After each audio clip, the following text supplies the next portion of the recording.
bigger and a better new town to be built right here, right where we're standing. Pubs, cafes, even a new and expanded medical centre, attracting the very best Welsh doctors, people like my own brother here, Harley Street's Dr. Robert Thomas. Maybe we should have stayed in India. Or maybe I should have taken that job in London after all. Everything's maybe with you. You're so busy saying it, nothing ever changes. Nothing ever happens.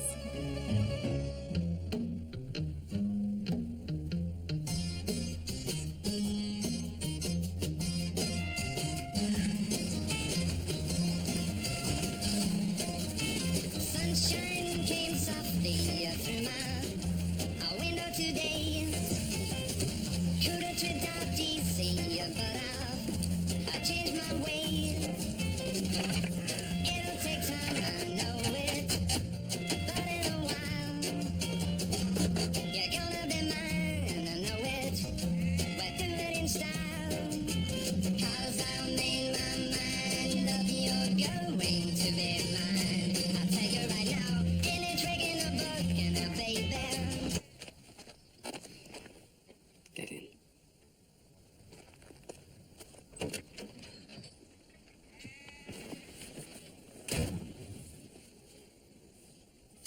The safety committee meetings today.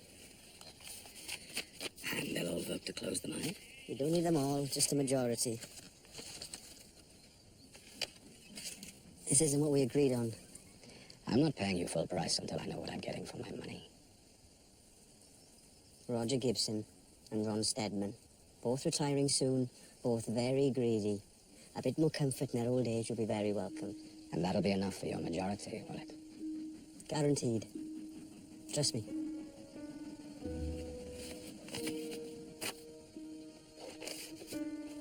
Get out.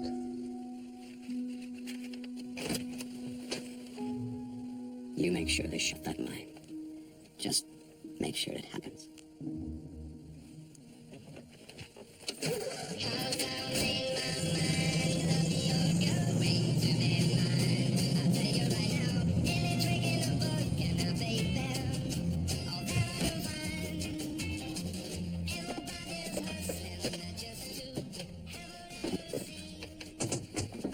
Come in. I put them in appointment, not alphabetical order. Your next scheduled patient is Mrs. Megan Dawkins, who is yet to appear, so I've moved Mr. Rogers to the top of the list because of his cough. It's aviac. Beg your pardon? His cough. It's filthy. Mrs. Daniels, have you seen any of my pens? I appear to have lost all of them.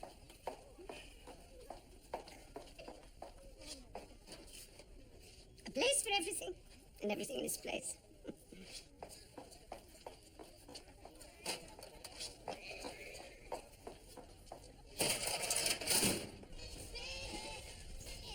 Got your dinner money?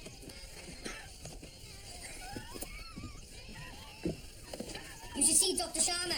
I'm fine. No, you're not. You're always short of breath, and I can hear you coughing every night. I'll come with you. You're not missing school because of me.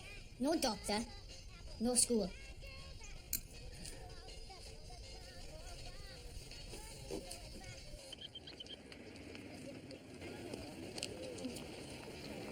There must be a lot of upkeep on an old place like this. Oh, Mr. Thomas. You used to steal my bonbons, Sean. I'm sure you can call me that. You know, I can really picture you, Sean, in charge of a new, modern shop. All mod cons, produce from all over the world. It all sounds very exciting, but the thing is, also, I don't think I can afford all that. I'm coming here to ask for your money, Sean. What do you think I am? I came to invite you out for lunch. Lunch? If you have a prior engagement, I understand. It's very last minute. No, not at all. It would be an honor. The honor's all mine, Sean.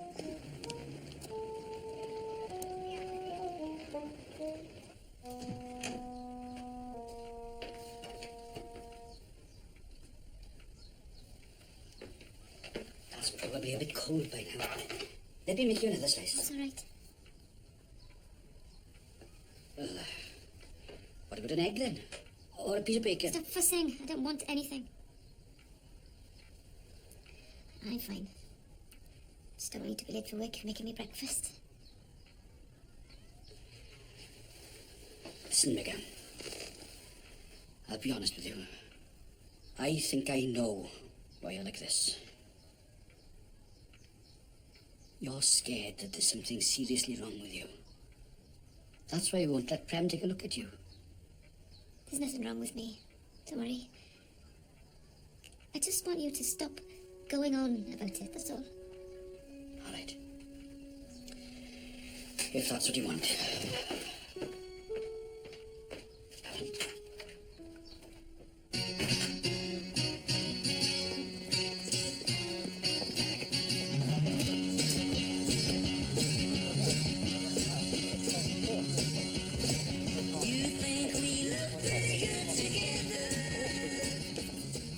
What are you doing, boys? Making a stand for the rights of every common man, woman and child being exploited by imperialist capitalists for monetary selfish gain. Goodness me. And there I was thinking all you ever did was lie in your little beds dreaming up protests because you're too lazy to do a real day's work. Hope you got a blue Peter badge for that. Ceri grafi, cyfalafydd Brydeinig. It's Cavalabor, not Cavalaviv. And you don't need a soft mutation on Brydeinig because the word is masculine, which is more than can be said for you.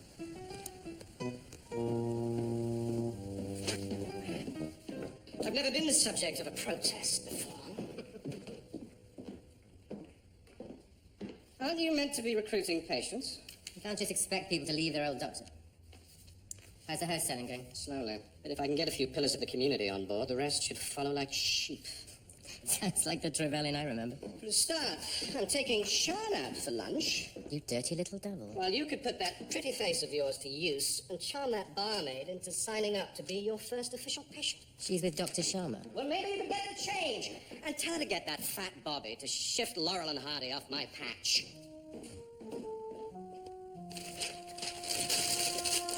Sorry to waste your time like this, Doctor. It's Dan, you see. He refused to go to school, so I didn't come to see you. I'm glad he did. Take a seat, Owen. I'm in a bit of a hurry, to be honest. This won't take long. I know you took them because you're the only one who can get into my garden, but I steal your angel Please, Lady! please, let's... My brother is French, I love you Be more. quiet! Now then, you first. What exactly was on this clothesline? All my smalls. I'd hardly use the word small to describe your undergarments. Well, they were small enough to fit into you, a thieving ants. Mrs. White, would you mind if I searched your house for the missing smalls? So we can clear this matter quickly. Fine by me, I have nothing to hide. Good, let's go. Did you want to see me? You can wait. I can see that you need to take down the particulars. Come along. Your blood pressure is quite high. You have some fluid on the lungs, hence the coughing, and you have an irregular heartbeat. Now, this might be just down to a virus or being run down, but these are also the symptoms of heart disease. Sounds like I should be planning my funeral. No, not at all. With the right care and some changes to the way that you live, these things can be managed. But I'll have a much better idea once your blood test results are back. In the meantime, I'm putting you on sick leave. But I'm fine to work. I've got to work. You can't just stop me. Owen, as the mines doctor, I'm recommending plenty of rest and fresh air. The last place you're going to get those are down the pit.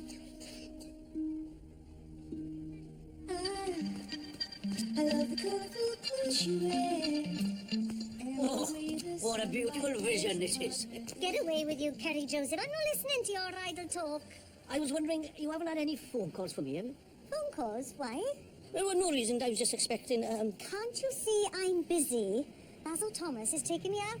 Yeah, but if someone rings asking for me, do you take a message? No. Sure. You look like a movie star. A cross between Lana Turner and Doris Day. I had no idea what to wear. I didn't know where you were taking me. Thought we'd try Tony's. Fancy. Not the Tony's. Not that really posh, really expensive Italian place. And really busy. We don't want to lose that table. Afternoon, Mrs. Rogers. I'm just off to Tony's in Pontypridd.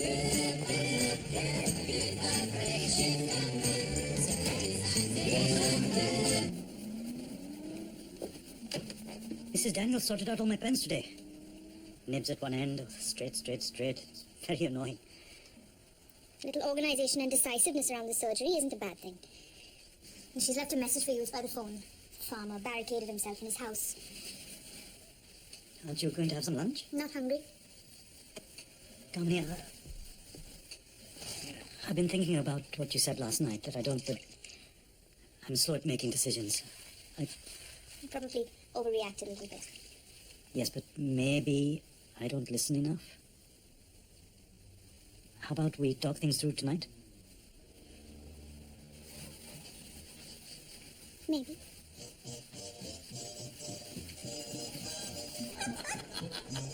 This is going to go straight to my head, I can tell. Work hard, play hard. That's my motto. And you've always been a hard worker, Sean, with a good head for business. Stop it now. It's true. Out of all the babysitters we ever had, only you had the sense to charge for it. I admired you for that. What about you, then? I can't believe the little boys who used to fight behind the sofa would one day end up being a doctor and a big-shot property developer. Is there a Mrs. Thomas somewhere in the background? If you don't mind me asking. There could have been. She was beautiful, funny, clever. I'd never believed a woman like that would have looked twice at a buffoon such as me. I'm sorry. I haven't spoken about this for years. I've been told I'm a very good listener.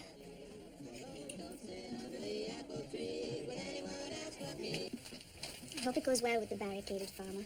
Morgan Roland, Kenya Farm. Should you be taking Emlyn with you? No, he's probably just a bit lonely and wants to chat. What are your plans this afternoon? And please don't say housework. I thought I'd go for a walk, do some shopping, make us a special dinner. Is there an occasion? I thought we could make it into one.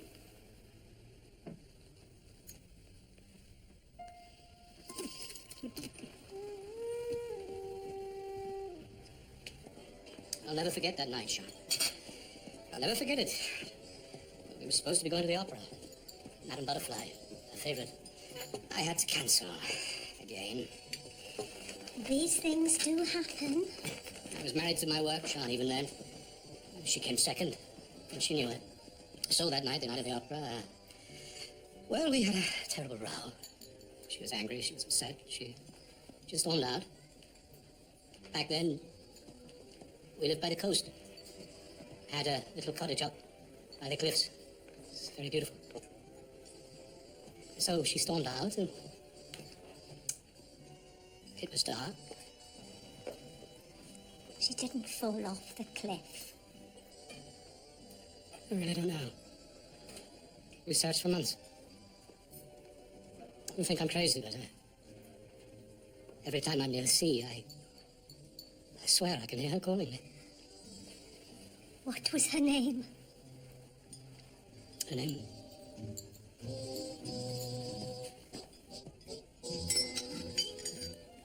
Bridget. Her name was Bridget. Excuse me. And to think it will all have been for nothing. What do you mean? This new town, Sean, it's an absolute gold mine. Gold mine? But if the people of Trevelyan don't take up the offer, then it will be made available to everybody else. Everyone else who has that sort of money. Oh, money. I'm not after anybody's money, Sean, not yet. All they have to do to secure a deposit for a brand new house is hand me the deeds to their old property, and by the time the outside world gets to hear, they'll be sitting on a small fortune.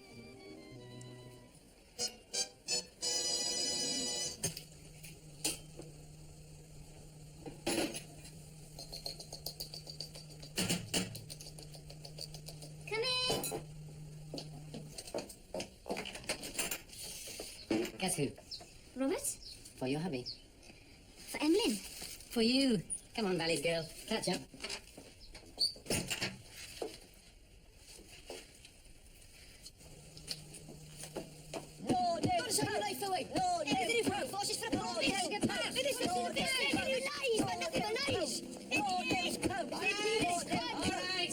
I'm sure you can make up your own minds. Intelligent people that you are. Go on. Yes, just take a seat inside. I'll be right in. And remember, you're under no obligation.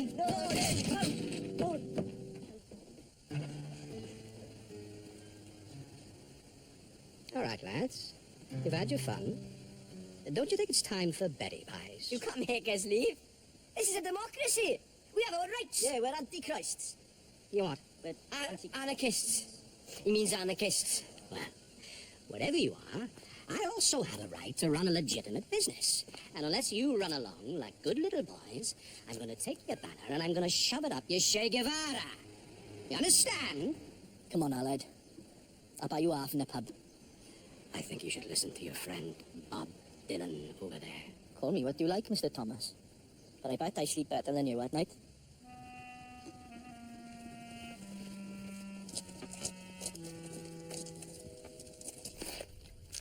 I thought you might like to see this.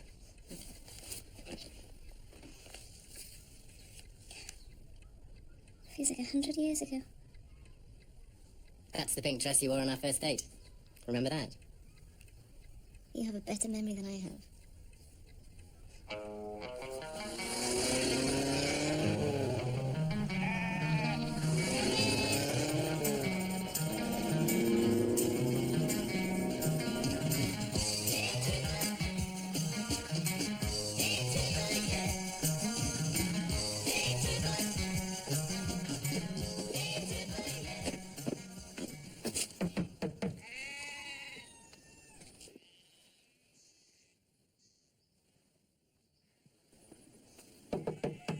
Mr. Rollins!